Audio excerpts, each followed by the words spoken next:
One of the big things in Kings is like, did God fulfill his promises? Did he fail? What happened? Why are we in exile? And they say, well, because you sinned. And so God fulfilled his promises that way, but he'll also fulfill all his other promises to David as well. So yeah, and then Abigail's, God is faithful to unfaithful kings. And then, yes, God, even though the kings are doing evil, even though the people are not following God, ultimately, and they're doing whatever they want, God is the one shown to be ruling over these things through his word. That's what is true and makes the difference. And we see that in a few places, but we also see that in Micaiah's vision, where he sees heaven opened and he says, I saw the Lord seated on the throne, meaning God's ultimately ruling. And then Ahab dies, and it seems like it's random, but it's not. God's guiding the circumstances. Okay, so yeah, that's good. Anybody have anything else they'd like to add to that? Okay. All right, number 2. What did Solomon ask for in 1 Kings 3:9? So I put a hint here that it was not just wisdom. It is true that he asked for wisdom, but if you just say wisdom, I'll view that as incomplete, because I want us to get a kind of fuller picture. Yeah, Sophia? The understanding heart. He asked for an understanding heart. Yeah. Patrick, what were you going to say? Yeah, I was going to ask that he asked to perceive sin and also to be able to fear God. Okay, good. Tim, what were you going to say? Understanding heart? Okay. Yeah, so what he asks God for, he asks God for a what, and then he asks for a purpose or why. He says, really the word is a listening heart, a hearing heart, which is understanding heart, understanding mind. All that's fine. It's the idea of a heart that wants to follow God, wants to listen to what he said. That's the God rules through his word part.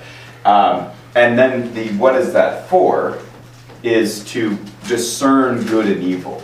Right? So he says, I need to listen to God so that I have the wisdom to judge, not just correct and incorrect, but between good and between evil. Right? So knowing what right is, and that encapsulates what wisdom is about. It's the fear of the Lord is the beginning of wisdom, and to turn away from evil is understanding. So that's what.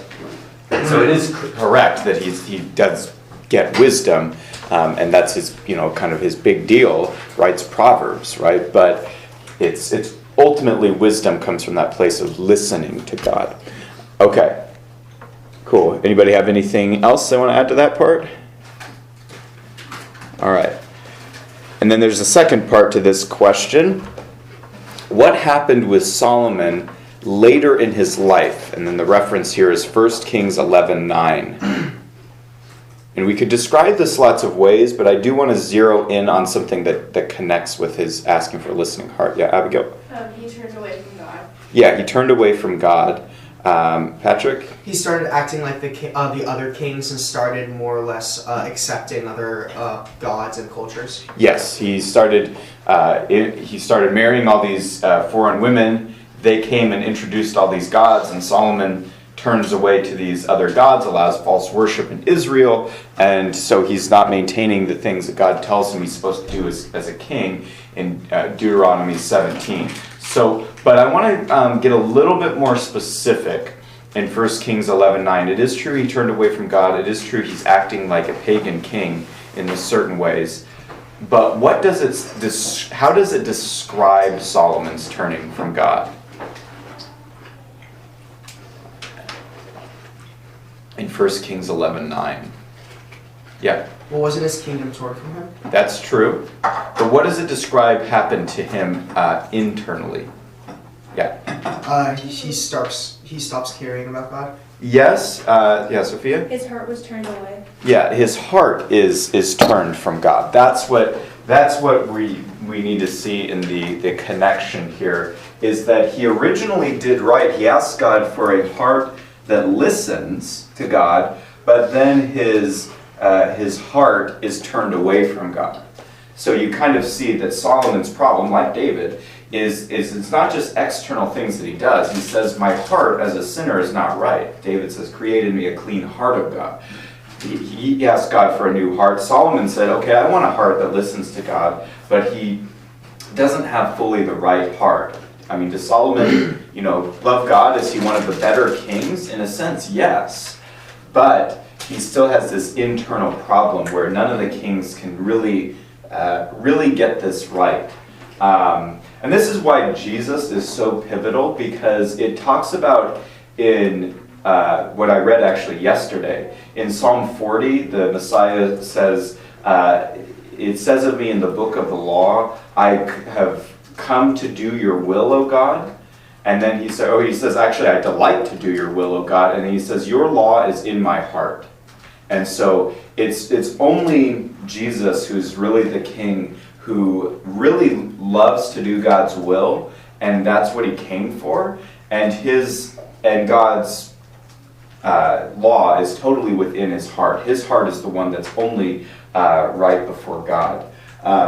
So only Jesus can fulfill that. He's the only king who has the right heart, the right attitude toward God. Okay, so that's where Solomon fails. And then number 3, it says, as a result of Solomon's sin, what happened to the kingdom? What happened to the kingdom? Timmy? The kingdom was split in half from the way from Solomon. Yes, the kingdom is split. And so the reality is going to be actually throughout the rest of First and Second Kings until the exile is a divided kingdom. And then after that, they don't have a kingdom. They come back to the land, but they never have a king again until Jesus comes. And then they rejected Jesus. So they still haven't had a king really since this time. They've had some people who are kind of princes, kind of rulers, kind of governors, but they have not had a king again. And so the divided kingdom will be the reality really for, hundreds of years in the Old Testament. So yes, God says, I'll take the kingdom away from you, but because of the Davidic covenant, because I'm loyal to my promise to David, I'm going to discipline you, but it's not going to be, the full discipline that your sin deserves. And I'm not going to let this happen in your lifetime, but after you, your kingdom's going to be split. You've basically just broken something, and now this means no king can really be fully the right king, because you have to be united over the whole thing. You have to be king over a united Israel. And so that basically has not been a reality. And so this is where I made a mistake, but it's corrected now, so maybe you guys wouldn't even notice.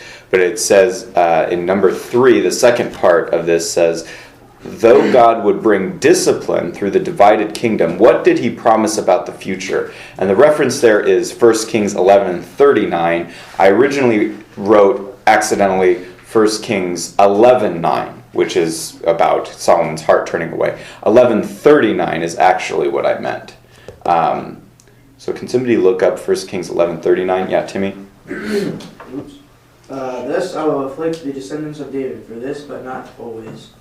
Okay, it's subtle there, but he says, I will discipline, I will afflict the seed of David. I'm going to discipline the kings when they sin. But, what? This will not be always. This will not be always. This will not always be. This will not be forever.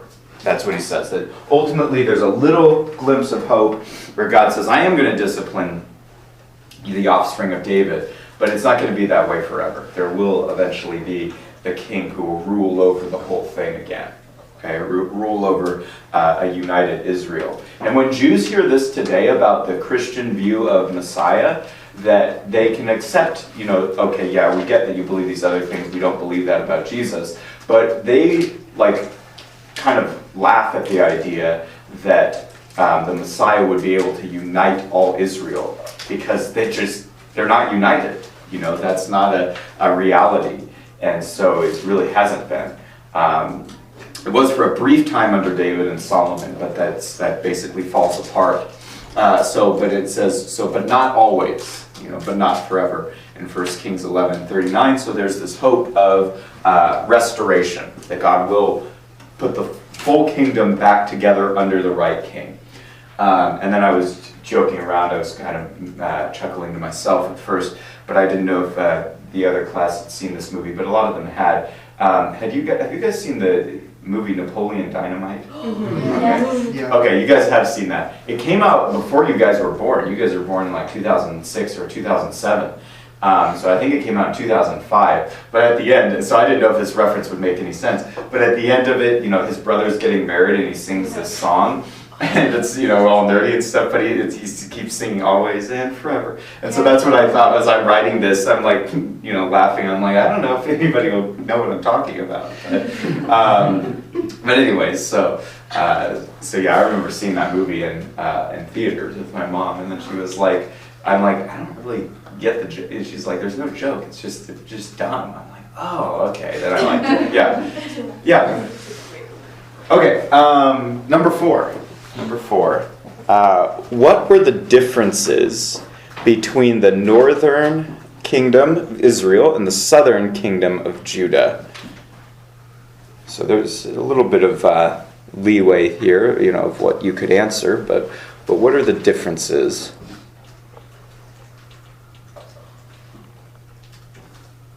What was it? What are the differences between the northern and southern kingdom? Let's start with Macy this time. I said that there were no good kings in the north, and then in the south there was only like few good kings. Mm-hmm. Yeah, very good. No good kings in the north, a couple in the south. Overall bad kings. Yep, but that's important to know. Yeah, Abigail? I was just going to say that the northern kingdom was taken into captivity by Assyria, and the southern kingdom was taken into captivity by Babylon. Okay, that's good too. They have different judgments. They have a little bit of a different time span. Timmy, then Patrick.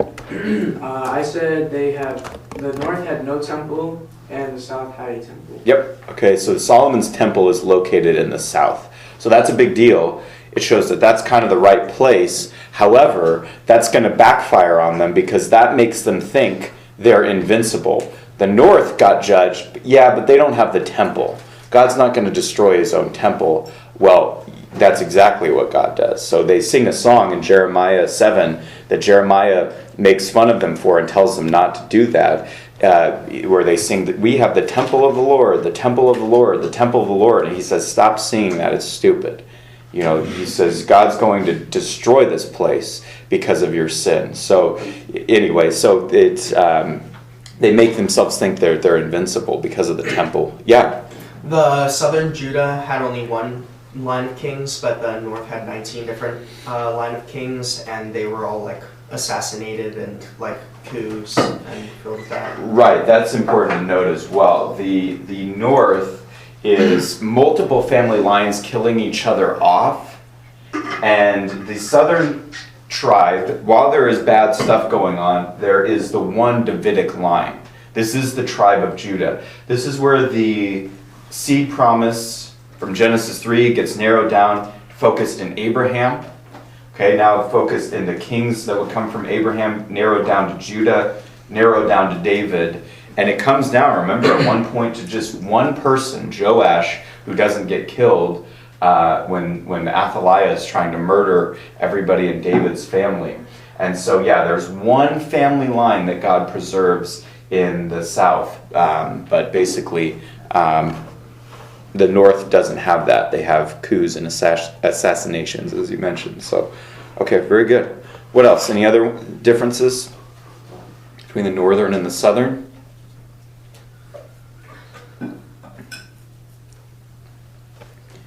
Okay. Yeah, that's pretty much it. I thought it was interesting, the video that we watched on 1 Kings actually counted out and was like, the Israel is easy because they had no good kings. So that's 0 out of 19 or 20. The southern kingdom of Judah had 8 out of 20. So, but if you get an 8 out of 20 on an assignment, that's not a very good score, right? So there's a few good kings, but they're insufficient, or they don't obey God all the way or trust God all the way, like Hezekiah, like Josiah. even though Josiah, basically everything we read about him is good, he can't turn away God's wrath. And so that's what we see with the need of what a king needs to do. Okay, number 5. What nation, this one's easy because we've already talked about it. What nation did God use to judge Israel, the northern kingdom? What nation did God use to judge Judah, the southern kingdom? Vivian? He used Assyria for the north. Okay, and yep. Babylon for the south. Yep, Assyria for the north. They come in, capture, destroy, kill, take everybody into captivity in 722 BC. So the south is like, oh, we made it, but they last another, over 100 years. But the kind of question now is the prophets that go to here, they're like, did you learn the lesson? And so the south gets attacked by Babylon from really about 605 to 587, 586. Why I put 587, 586 is because that's when the temple finally gets destroyed and they get taken into captivity, those who didn't get killed. And so Jeremiah is watching this happen. When he said this is going to happen, it's going to last 70 years. Ezekiel gets taken in. He gets located by a bunch of other exiles by this river, and he acts as the prophet in exile. And he turns 30 in exile, and then Daniel and his friends are captured at the same time and taken into the royal court of Nebuchadnezzar. So these guys were contemporaneous, different ages, but they were around at the same time. And so this is what they're experiencing. And these were the good guys, and their friends and families often were the people who were like trying to follow God, but they get the consequences because of their nation's sin and God's judgment. So that's helpful to be aware of. Anyway, so yeah, Judah gets attacked by Babylon and Israel by Assyria. Okay, number 6. Even though they cover similar content, what are some of the differences in theme and purpose between Kings and Chronicles? Abigail. I noticed that King seems to focus a lot on the decline of the kings. Okay. It focused on how Solomon, even though he was a good king, he failed, and so it showed us that it split the kingdom because of that. And then Chronicles seemed to focus on slightly more on the positive side of that period because it gives us examples like 2 Chronicles 7 where God fills the temple that Solomon built. Mm-hmm. Yeah, I think that's a good difference of what they are focusing on. They're both telling truth, but they focus on different things where, I think Chronicles is more positive. It is a little bit more hopeful. Kings is more negative, and it talks about, like you said, the decline of the kings. Kings is trying to explain something different. It's trying to explain, well, we're in exile, what happened? And the author of Kings is saying, well, this isn't a mystery. The kings and the people sinned, and God judged them. He did what he said he was going to do. It's not because he failed in his word or promises. It's because he actually kept his promises. It's just he kept his promises of judgment as well as blessing. And so, but Chronicles gives kind of like the picture of God's faithfulness throughout the generations, basically. So so it's more positive. It's a little bit more hopeful, although Kings has some hope in it as well. So good. That's a good difference between the two books of theme and purpose. What else? What other differences can we note? Patrick.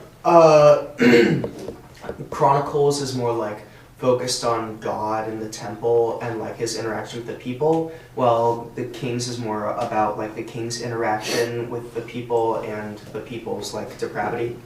Yeah, Kings, I put it that it was a little more horizontal. Chronicles is a little more vertical. Chronicles is a little bit more relational between the people and the kings and their relationship to God. Therefore, it's a little bit more positive. It shows things that Kings doesn't, like Manasseh repenting of his sin, not just being a bad guy, which he really was a bad guy, but he repented. Chronicles tells us that. Kings doesn't. Chronicles doesn't include things like David's sin with Bathsheba. It views David in a more positive light. It knows David, was guilty of that, but you already know that. You can get that from 2 Samuel. But yeah, Kings is a little bit more horizontal, what God is doing in world history. Chronicles is, yes, it has to do with what God is doing in world history too, but it's more that God's relationship with his people is what is driving what God does in world history. So that's kind of what, that's a good difference to point out as well. Okay, what else? Other differences between Kings and Chronicles?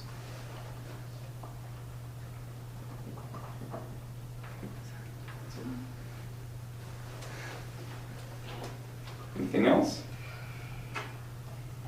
What about the time span that they cover? Oh, Chronicles is a much bigger time span. Yeah, Chronicles covers, it's truncated, shorter, but it covers a lot more. I don't mean it's shorter than Kings, I mean it's a shorter review of history. It doesn't give you the whole thing, but it gives you basically an overview of the whole Old Testament up to that point. So Chronicles begins, what is 1 Chronicles 1:1? Literally the first word is what? Adam. So it gives us a review, yes. It gives us a review going all the way back. It goes through pretty much every main character in the Bible and their genealogy, right? So that's important because what it's saying is God has been faithful throughout all of these generations. And then it goes through the kings. It goes through it talks about the exile, talks about all this stuff. But 2 Chronicles 36 ends not in Babylon, but it talks about Cyrus coming to the throne and being in charge of the Persian Empire and telling the people to go back to the land. And so Chronicles covers a return, or right at the beginning of the return from exile. Okay, so Chronicles is written after the people have come back to the land. Where does Kings begin and end? Kings, we know where it begins. Who does it begin with? Kind of David and Solomon. Very end of David, and then right into Solomon, and then it ends. Where are you located in the story at 2 Kings 25? Yeah. Babylon. Yes, it mentions Jehoiachin, the descendant of David, who would have been king, who is captured in Babylon. But there's a little bit of hope because Nebuchadnezzar is good to him and allows him to eat with him and this and that. So he is still respected as another king, but he's a king in exile. And so it's still in Babylon, where 1 Kings, the person who wrote 1 Kings probably wrote it in Babylon. This is probably someone who knew of Daniel, knew of Ezekiel, and he writes a history to say, here's what went wrong, here's what's going on. We need to know the history of the kings. And so that's what he writes it for. Okay, anything else between Kings and Chronicles? No? Okay, so yeah, it's just important to notice that. I know before, or last semester, I had started out doing more, Bible overview papers. It got to be a little bit too much because the books were such different lengths. But what I kept asking, which I still think is important, is for us to note what does each book contribute that that other books don't give us in this quite the same way. So Chronicles and Kings, it's not like you read one, you're going to get a lot of repetition. And we could almost get frustrated with that, where it's like, well, I already read this, so I'm just going to skip. That being said, the repetition is important, but it's also the differences are important because they give us, Chronicles gives us something that Kings doesn't. Kings gives us something that Chronicles doesn't. Or it focuses on something unique. And so it's kind of like Matthew, Mark, Luke, John. They're all truth about Jesus, but they are presenting the truth about Jesus with a certain theme and a certain focus for a certain purpose. And so that's why there's a lot of stuff that overlaps, but there's like differences or what they choose to kind of pay more close attention to or give emphasis to. Have you guys heard of And this can be helpful. Have you guys heard of, some people do what's called a harmony of the Gospels? Harmony of the Gospels is when you take, lots of people have done this, and sometimes it can be really helpful in a sense that they take the Gospels and they kind of try to blend them all. And so, which is kind of tricky sometimes, but you take them and you blend them in a sense where you show something like the resurrection has, different reports on it. So you would kind of put those scriptures together, even though they're from different books, and you kind of mix in the verses so that you read it in order of what happens. That can be kind of helpful to know, okay, this is kind of what the big picture event was historically. The challenge, or maybe even the problem with doing that, is when you break apart a book from the way it's presented and you try to blend it with other books, is you end up with a situation where you're now presenting the content in a way different than the author wrote it. So the problem is, like in Mark sometimes rearranges material to give you different episodes to kind of put things that Jesus does in kind of a sandwich almost, where it's like he'll do this, then this happens, we're going to focus on this episode even though it happened at this time, and then we're going to focus on this. Or Matthew and Luke talk about the temptation of Jesus, but they switch the order in which Jesus gets tempted because they're focusing on different things. They're both true, but they're focusing on different episodes of when Jesus gets tempted. And Matthew puts it in a certain order to show something, and Luke puts it in a certain order to show something. And that's what we see with Kings and Chronicles. It's a very different perspective in Chronicles. Somebody who's come out of the exile and is looking back over Israel's whole history, and then somebody who's in the exile saying, we're here because God has judged this nation's sin. Right? So different even time periods probably that they wrote in. Okay. Any questions on these questions? Everything making sense here? Okay. All right. So just make sure we get those things